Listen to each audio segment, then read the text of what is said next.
ये class 9th। इसके पहले वाले वीडियो में हम लोग यहाँ पर 30 नंबर प्रश्न तक कर चुके थे। अभी आपको मैं यहाँ पर बहुविकल्पी प्रश्न, जिसे हम लोग वस्तुनिष्ठ प्रश्न यानी कि एमसीक्यू टाइप के क्वेश्चंस आपको मैं करवा रहा हूँ। उसके बाद जैसे ये हमारा खत्म होती है उसके बाद आपको मैं इसके सब्जेक्टिव क्वेश्चंस भी आपको मैं तैयारी करवाऊंगा। तो इसके पहले वाले वीडियो में मैंने बताया था 30 नंबर प्रश्न तक बता चुके हैं। अभी हम लोग स्टार्ट करने वाले यहाँ पर प्रश्न संख्या 31 है, ठीक है। और यहाँ पर जैसे ये क्लास 9th साइंस का अध्याय 1 हमारे आसपास के पदार्थ, इसी से आपको मैं यहाँ पर बहुत सारे प्रश्न आपको मैं अच्छी तरीके से तैयारी करवा रहा हूँ। तो आप इस चैनल के साथ जुड़े रहें, अपने दोस्तों को भी बताएं। तो चलिए हम लोग फटाफट से देना करते हुए शुरू करते हैं। आप लोग देख सकते हैं यहाँ पर प्रश्न संख्या 31 नंबर, ठीक है। यदि आप इनके पहले वाले वीडियो सब नहीं देखे हैं तो आप लोग देख लीजिएगा प्लेलिस्ट में जाकर के, ठीक है। लिंक डिस्क्रिप्शन दे दिया है। देखिए तो यहाँ पर देखिए हमारा 25 डिग्री सेल्सियस तापक्रम बराबर है। 25 डिग्री सेल्सियस जो है वे तापक्रम जो है किसके बराबर होगा। यहाँ पर नीचे हमारे किसमें केल्विन में दिया गया है, ठीक है।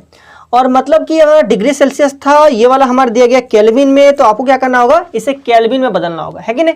और केल्विन में बदलने के लिए क्या करते हैं, इसे हम लोग 273 से जोड़ते हैं, यानी कि इसके पहले वाले वीडियो से भी पहले में आपको क्वेश्चन करवाया था। यहाँ पर हमारे कितना है 25 डिग्री सेल्सियस है, ठीक है। और इसको आपको किस में बदलना है, केल्विन में। तो 25 डिग्री सेल्सियस पहले था हमारा और केल्विन बदलेगा अभी 273 क्या करना है, इसमें जोड़ लेना है।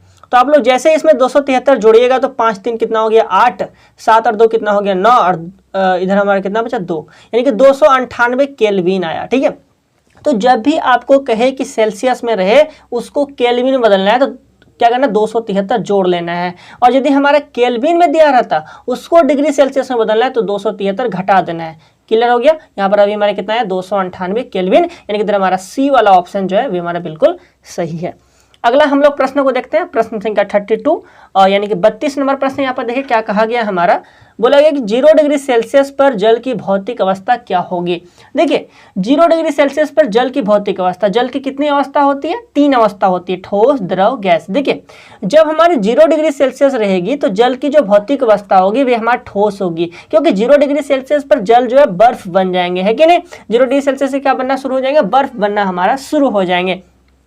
तो ए ऑप्शन था विलियन, बी ऑप्शन तरल, सी ऑप्शन गैस, डी ऑप्शन ठोस। तो ठोस जो है हमारा बिल्कुल सही है। अगला हम लोग प्रश्न को देखते हैं, प्रश्न संख्या 33 को देखते हैं।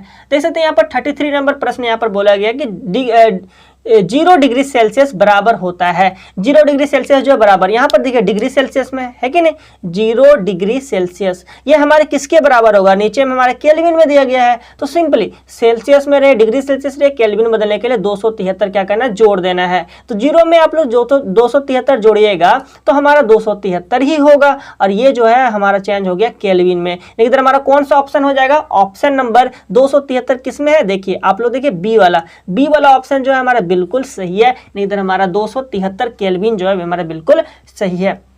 अगला प्रश्न को देखते हैं हम लोग, प्रश्न संख्या 34। तो ये है हमारा 34 नंबर प्रश्न या 32। यहाँ पर 34 नंबर प्रश्न कहा गया कि कप की अपेक्षा प्लेट में चाय का तापमान होता है। देखिए कप का क्षेत्रफल और प्लेट का क्षेत्रफल, पहले आप इसे समझिए। कप का क्षेत्रफल जो है वह प्लेट के क्षेत्रफल की तुलना में कम होता है और प्लेट का क्षेत्रफल जो है कप की तुलना में ज्यादा होता है ना। तो इस प्रकार से आपको यहाँ पर समझना। देखिए गर्म दूध या चाय जो है, आखिर हमें कप की अपेक्षा जो प्लेट में चाय पीना ज्यादा आसान होता है, क्योंकि इसमें जल्दी ठंडा हो जाता है ना। तो यहाँ पर देखिए का तापमान क्या होगा, कप की अपेक्षा प्लेट में चाय का तापमान क्या होगा, तो इसकी तापमान क्या हो जाएगी, कम हो जाएगी। क्यों कम हो जाएगी, क्योंकि इसमें जो है हमारे क्या हो जाएगी, इसका क्षेत्रफल बढ़ जाएगा। प्लेट का क्षेत्रफल क्या होगा, कप से ज्यादा है, जिस कारण से जो है प्लेट वाला चाय जो है हम लोग जल्दी पी लेंगे, है ना, क्योंकि ये क्या हो जाएगी, जल्दी जल्दी ठंडा होगी, मतलब वाष्पीकरण की क्रिया इसमें तेज होगी, जिस कारण से तापमान क्या हो जाएगा, हमारा कम हो जाएगा। तो इस प्रकार से बी वाला ऑप्शन जो है इसका हमारा सही है, कम। ठीक है, चलिए समझ में आ गया आपको। अब हम लोग अगला प्रश्न देखते हैं, प्रश्न संख्या 35 नंबर प्रश्न देखें। यहाँ पर क्या बोला गया है कि गर्म भोजन या इत्र की सुगंध दूर तक किस कारण से फैल जाती है। देखिए गर्मा गर्म जब खाना जब घर में बनता है, जैसे कोई सब्जी वगैरह बन रहा है, तो आपको दूर से पता चल जाएगा कि हमारा जो है कुछ आज स्पेशल सब्जी बन रहा है, या फिर ये फलना ठिकना ये सब्जी हमारा बन रहा है, तो आपको पता चल जाता है। कैसे पता चलता है, गंध से आपको पता चल जाता है, आखिर ये गंध आया कैसे, है ना। तो यही चीज यहाँ पर कहा गया है, गर्म भोजन यानी ठंडा भोजन रहे तो फिर इसका गंध आपके पास नहीं पहुंचेगा, है ना। और इस तरह की गंध जो है दूर तक किस कारण से फैल जाती है ये आपको बताना है, ठीक है। देखिए गर्म होने के कारण उसके पार्टिकल्स की गति जो है तेज होती है कि नहीं, और ठंडा होगा तो उसके पार्टिकल्स की गति क्या होगी, धीमा होगी। और यहाँ पर गर्म होने के कारण इसके पार्टिकल्स की गति तेज है तो ये वायु के माध्यम से आपके पास पहुंच जाती है, ठीक है। तो आखिर इस गुण को हम लोग क्या कहते हैं, ए ऑप्शन हमारे क्या विसरण, बी ऑप्शन हमारा संलग्न, सी ऑप्शन हमारा वाष्पन, डी हमारे क्या द्रवन। तो इसको हम लोग क्या कहते हैं विसरण, यानी कि ए वाला ऑप्शन सही होगा। देखिए विसरण गुण के कारण ही इत्र की गंध जो है दूर तक फैलता है, ठीक है। दूर बैठे हमें पता चल जाता है कि यहाँ पर इत्र, इन्हें ये लड़का जो है इत्र लगा के आया है ना। इत्र मतलब क्या थे, परफ्यूम। तो इस प्रकार से हमें कैसे पता चलता है, आखिर ये विसरण के कारण हमें पता चलता है, ठीक है।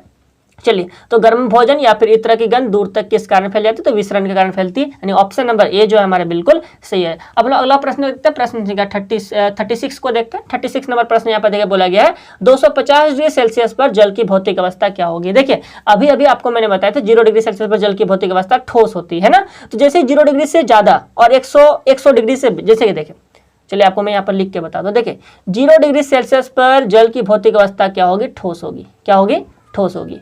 0 डिग्री से ज्यादा, ठीक है, और 100 डिग्री सेल्सियस से हमारा क्या है, मतलब इसके बीच में, ठीक है, तो वे जो होगी वे हमारे द्रवावस्था में होगा। अब जैसे ही 100 डिग्री सेल्सियस से हमारा आगे पहुंचा, तापमान ऊंचा गया, तो ये वाष्प अवस्था में यानी कि गैसीय अवस्था में हमारा बदलेगा, यानी कि गैस लिख दिया, ठीक है। तो यानी कि ठोस कब होगा, जब 0 डिग्री सेल्सियस, 0 और 100 डिग्री सेल्सियस के बीच में रहेगा तो द्रव अवस्था में, और जब 100 डिग्री सेल्सियस से ज्यादा होगा तो वह हमारे गैस अवस्था में होगी। तो ये गैसीय अवस्था जिसको हम लोग कहते हैं। देखिए 250 डिग्री सेल्सियस जो 100 डिग्री सेल्सियस से ज्यादा है ना, बहुत ज्यादा है यहाँ पर। तो ये वाला जो इसकी अवस्था क्या हो जाएगी, तब हमारे गैसीय अवस्था होगी। कौन सा ऑप्शन, ऑप्शन ए ठोस है, ऑप्शन बी तरल है, ऑप्शन सी गैसीय है, ऑप्शन डी विलयन है। तो कौन सा ऑप्शन होगा, ऑप्शन नंबर सी जो है हमारा गैसीय, ये बिल्कुल हमारा सही हो जाएगा। हम लोग अगला प्रश्न देखते हैं, प्रश्न संख्या 37 को देखते हैं। ये हमारा प्रश्न आ गया 37 नंबर प्रश्न। यहाँ पर देखिए क्या कहता है, किसी तत्व के द्रव्यमान प्रति इकाई आयतन को क्या कहते हैं। देखिए द्रव्यमान प्रति इकाई आयतन, ठीक है। देखिए द्रव्यमान प्रति इकाई आयतन यानी कि द्रव्यमान बटे आयतन, ठीक है, इकाई में यहाँ पर बोला गया है, ठीक है। तो द्रव्यमान प्रति इकाई आयतन को लेना है आपको, मतलब इकाई आयतन लेना है, ठीक, जैसे कि हमारा इकाई आयतन 1 मीटर, ठीक है। तो इस प्रकार से इकाई में लेना है यानी 1 में, ठीक है। तो इस प्रकार से यहाँ पर देखिए द्रव्यमान बटे आयतन, चलिए हम लोग लिखते हैं द्रव्यमान बटे, प्रति मतलब बटा, बटे आयतन। द्रव्यमान बटे आयतन बराबर क्या होती है, क्यों क्या कहते हैं, ए ऑप्शन हमारे क्या घनत्व, बी ऑप्शन हमारा तरलता, सी ऑप्शन दृढ़ता और डी हमारा द्रव्यमान। देखिए द्रव्यमान बटे आयतन रहेगा तो इसको हम लोग कहते हैं घनत्व। याद कर लीजिए यदि आपको याद नहीं है तो यहाँ पर ऑप्शन कौन सा होगा, चलिए आपको तो मैंने बता दिया घनत्व होगा। द्रव्यमान बटे आयतन बराबर क्या होती है, घनत्व, यानी कि हमारा ऑप्शन नंबर कौन सा सही है, ऑप्शन ए जो है हमारा बिल्कुल सही है, घनत्व हो जाएगी, ठीक है। चलिए अगला प्रश्न देते हैं, प्रश्न संख्या 38। ये हमारा प्रश्न नंबर 38 नंबर प्रश्न यहाँ पर कहता है कि गैस का द्रव में परिवर्तन कहलाता है। देखिए कोई भी हमारे गैस है, ठीक है, वे द्रव में बदलता है तो वे हमारी क्या कहलाती है, आखिर ये किस माध्यम से बदलता है। जैसे कि देखिए हमारे जैसे हम लोग कपड़े सूखने देते हैं, ठीक है, तो कपड़ा से जो है हमारा कपड़ा आखिर सूख क्यों जाता है, ठीक है, तो कपड़ा धूप के कारण सूख जाता है। तो आखिर ये पानी कहाँ गया, तो यह पानी जो है गैस रूप में बदल के यानी कि वाष्प रूप में बदल करके कहाँ गया, आसमान गया, और वहां पर यह संघनित हुआ, संघनित होकर के किस में बदल गया, द्रव में बदल गया, बादल के रूप में बदल गया। तो इस प्रकार से यहाँ पर देखिए गैस का द्रव में परिवर्तन क्या कहलाता है, गैसीयकरण कहलाता है, ऊर्ध्वपातन कहलाता है, संघनन कहलाता है कि जमना कहलाता है। अभी मैंने आपको हिंट भी दे दिए थे, है ना, क्या कहलाता है, संघनन कहलाता है, यानी कि ऑप्शन नंबर सी जो है हमारा बिल्कुल सही हुआ। देखिए हमारे पास गैस जो है, ठीक है, गैस जो द्रव में बदलता है उसे हम लोग संघनन कहते हैं, क्या कहते हैं, संघनन कहते हैं। याद कर लीजिए ऑप्शन नंबर सी बिल्कुल करेक्ट है। तो इस प्रकार से इस पर संघनन क्रिया के माध्यम से बादल का निर्माण होता है, फिर बादल से फिर पानी गिरने लगती है ना, तो इस प्रकार से संघनन ही होता है। चलिए अब हम लोग क्वेश्चन नंबर 39 को देखते हैं। 39 नंबर यहाँ पर क्वेश्चन हमारे कहा गया है कि देखिए ठोस से गैस में परिवर्तन कहलाता है, ठीक है, ठोस से गैस में परिवर्तन क्या कहलाता है, कोई हमारा ठोस पदार्थ है वह हमारे गैस में बदल रहा है तो वह हमारे क्या कहलाता है। देखिए ए ऑप्शन हमारे क्या है, संघनन, बी ऑप्शन हमारे क्या है, जमना, सी ऑप्शन हमारे है वाष्पन, और डी ऑप्शन हमारे क्या है, ऊर्ध्वपातन। देखिए कोई भी ठोस है और ठोस से वे गैस में बन रहा है, ठोस से गैस बन रहा है तो उसे हम लोग क्या कहते हैं, कोई भी ठोस पदार्थ है, ठीक है, और वे हमारे गैस में परिवर्तित हो रहा है तो उसे हम लोग क्या कहते हैं। जैसे कि आप लोग नेफ्थलीन देखे होंगे, कपूर देखे होंगे, ठीक है, तो कपूर और नेफ्थलीन क्या होता है, यदि उसको हम लोग रखे रहने दें तो वे क्या हो जाएगी, कुछ समय के बाद ये कुछ भी बिना पदार्थ छोड़े गायब हो जाएगा, ठीक है। तो आखिर ऐसा क्यों होता है, क्योंकि ये जो ऊर्ध्वपतित पदार्थ है, ऊर्ध्वपतित मतलब क्या होती है कि ये बिना हमारा कोई द्रव पदार्थ छोड़े गैस के रूप में बदल जाता है ना। तो यानी कि ठोस से डायरेक्ट गैस में बदल जाता है, तो उसे हम लोग क्या कहते हैं, ऊर्ध्वपातन कहते हैं। यानी कि इधर हमारा ऑप्शन नंबर डी जो है बिल्कुल सही है। ऊर्ध्वपातन कहाँ कहाँ आपको देखने को मिलेगा, आपको कपूर में देखने को मिल जाएगा, ठीक है, आपको नेफ्थलीन में देखने को मिल जाएगा। इधर हमारा डी वाला ऑप्शन जो है मेरा बिल्कुल सही है, ऊर्ध्वपतित पदार्थ है ये, ठीक है। चलिए, तो ठोस से गैस में परिवर्तन क्या कहलाता है, हमारा ऊर्ध्वपातन कहलाता है। ऑप्शन नंबर डी जो है हमारा बिल्कुल सही है। अब लोग 40 नंबर प्रश्न को देखते हैं। ये देख सकते हैं हमारा 40 नंबर प्रश्न, और 40 नंबर प्रश्न यहाँ पर कहा गया कि द्रव से वाष्प बनने की क्रिया कहलाती है। देखिए, द्रव से वाष्प, अभी हमने समझा कि गैस से द्रव यानी कि वाष्प से द्रव, वही तात्पर्य वही हुआ, ठीक है। तो गैस से द्रव क्या कहलाता है, संघनन कहलाता है।